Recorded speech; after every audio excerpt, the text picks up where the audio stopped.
Hey guys, welcome back to my channel. How is everybody doing? I hope you guys are doing amazing.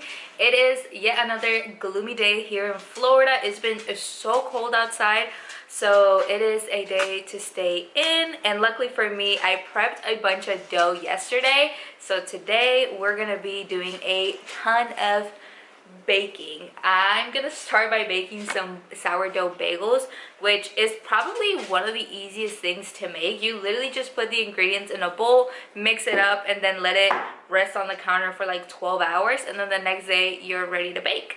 So we're gonna do that, and then I'm also going to be showing you guys how I do some of my garlic rolls. So they're like cinnamon rolls, but instead of cinnamon sugar, it's garlic and butter and rosemary, and it's so good. I am gonna be leaving the recipes down in the description just so you guys can check them out, but I will go over what I did with the dough yesterday. So for the bagels, this dough was not this big. Like, she is busting out of the bowl. It used to be like smaller than this, but it's supposed to rise this much. As far as ingredients, it's very easy. You're going to do 125 grams of active starter.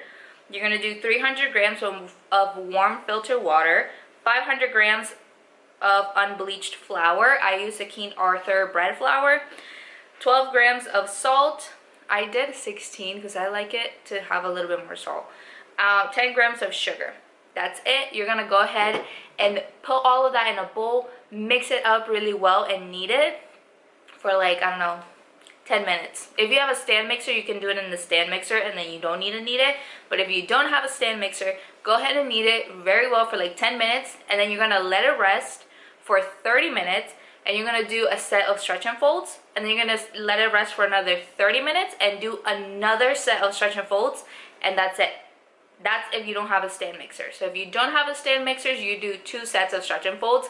I started this at around 8 o'clock yesterday, 7 o'clock.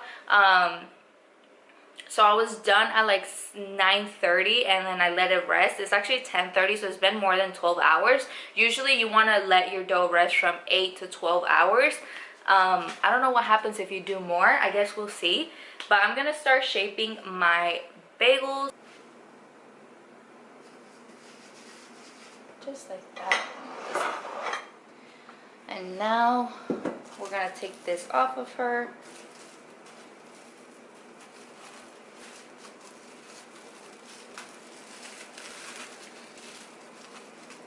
Okay, and flip her. Alright, have her come out. Pretty clean, if you ask me. So this recipe calls for 8 bagels, so we're gonna try to cut this into like 8 equal parts. I have this right here, so I'm gonna just do half right there, and then half,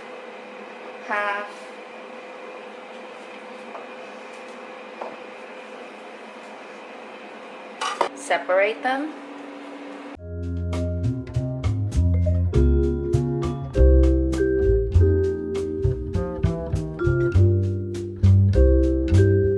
When you separate them, you can kind of see like which ones need more dough, which ones are too small, and so on. So I have all of my 8 little bagels right here. Now we're gonna go ahead and shape them. The way that I like to shape them is I get one dough ball and I kind of stretch her out, right? And then I just bring the sides in, so one, like this. Just like fold it onto itself, and then I flip her, and then the same motion that you do when you're making sourdough, you want to do that. So you make a very tight ball,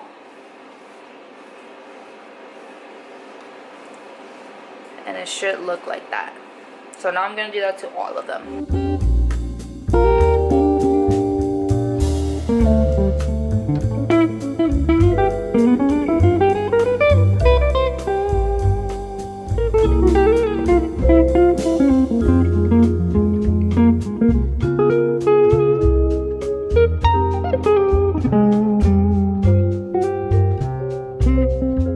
Want to make 2 of them into onion bagels. So I'm gonna go ahead and put some minced onion right now so that it gets mixed inside.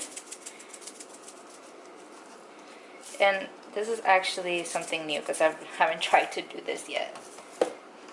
But I go ahead and sprinkled it, and now I'm gonna just do it like this. And then hopefully that comes out good. And then I'll probably sprinkle some on top of the bagel as well when it's cooking. Let them rest for about 20 minutes. While your bagels are resting, you want to go ahead and get a pot of water and start boiling it. Once it comes to a boil, you want to add 1 tablespoon of baking soda and then 2 tablespoons of honey. That's what makes the bagel like crunchy and nice on the outside. That's what gives it that texture that I love so much about bagels. And we're gonna boil the bagels for 30 seconds on each side. So you do 30 seconds and then flip it and then do another 30 seconds. Take it out and put your toppings. So this is when you have your water boiling and you're ready to do that, you want to have your toppings ready, like what you're going to put on your bagels.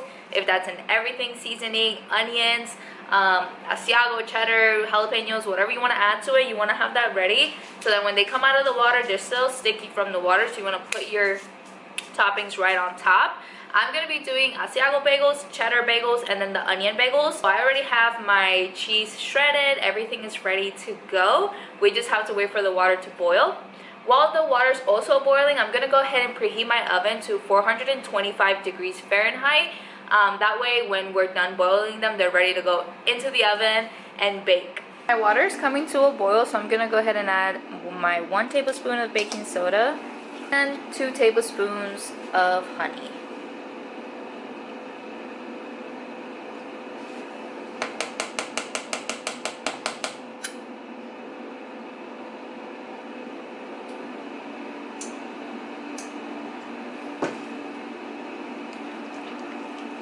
My bagels over here should have relaxed a little bit.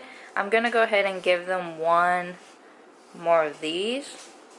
And then to shape them, you wanna just poke a hole through it. And I just like to go like this. And then if you like to have a big hole in the middle, make sure you make it really big, because once you boil it, they become smaller. But I don't really care for mine. But this is pretty much how you're gonna want to do it. And then you just put it in your water and drop my bagel. And it's been 30 seconds, so I'm gonna go ahead and flip it upside down. Oh, there we go. I have space for 1 more, so I'm gonna drop this one, take this one out, and then flip this one.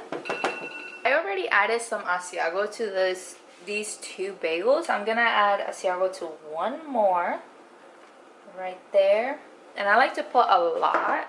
These other 3 are going to be cheddar, so I'm gonna load it up.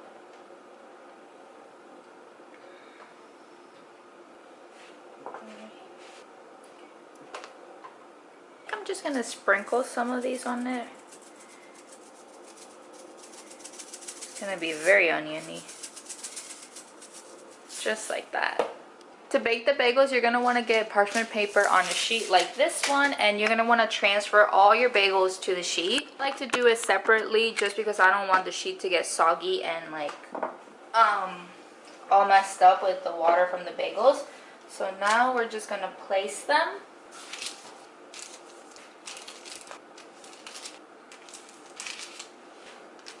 This is what the bagels look like. My oven has preheated. These are gonna go ahead and bake for 20 to 30 minutes.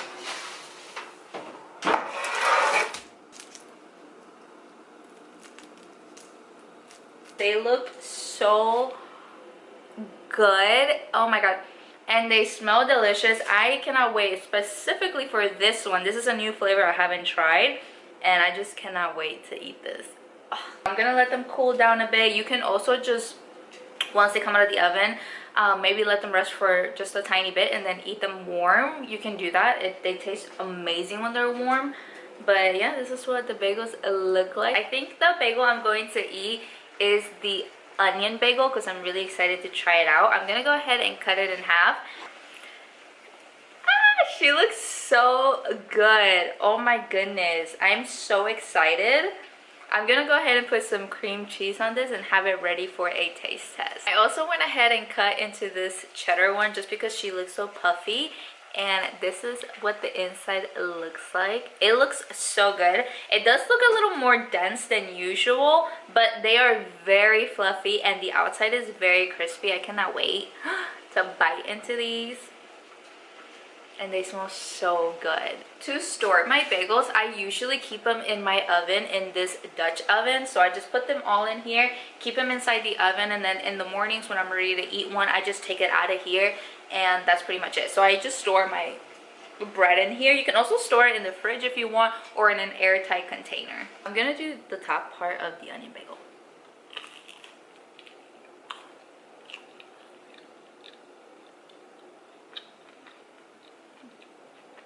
That is so good. I think this might be like my new favorite flavor. Well, my all-time favorite flavor has always been onion bagels from Walmart. I think they're so good, and I always get those, and this tastes just like it or even better. Like, it's just so good. Oh my god.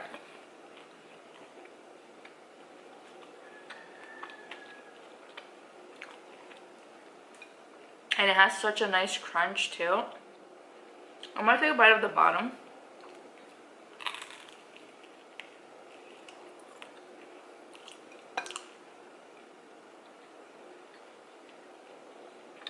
So good. Oh my goodness. They don't even taste too sour either. I'm so happy with how these turned out. Anyways, I'm gonna make a separate video for my garlic rolls. I feel like this video is already long enough. So my next video will be how to make garlic rolls and dinner rolls. So definitely stay tuned. Thank you so much for watching. I love you guys so much. I'll see you on my next video.